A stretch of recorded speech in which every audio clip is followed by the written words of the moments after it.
उधर जड़ावाला में भी एहसास प्रोग्राम के तहत रजिस्टर्ड अफराद को वज़ीर-ए-आज़म के इमदादी पैकेज की रकम शफाफ तरीके से तकसीम की जा रही है। अवामी हलकों ने हुकूमत के इस इकदाम को खूब सराहा।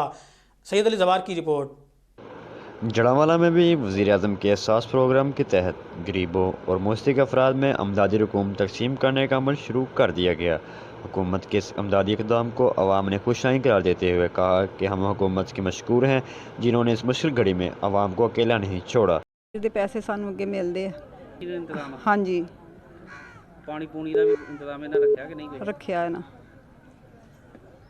मिलते पे माशाअल्लाह औरतों ਨੂੰ सही भाल के मिलते पे असी इंतजार इन्हां दी सानू कोई नहीं माशाअल्लाह नहीं जी कोई किसी किस्म दी नहीं हैगी सानू इंतजाम इत्थे ठीक हाँ जी ठीक ठाक आ सही धुप्पे वगैरह अंदर जी कुर्सियां वगैरह चेयर वगैरह लगे हाँ जी लगे आ सब कुछ ही लगा वा भाईजान मैं बेवा मेरे 6 बच्चे ने इमरान खान की तरफ पैसे लग जावन।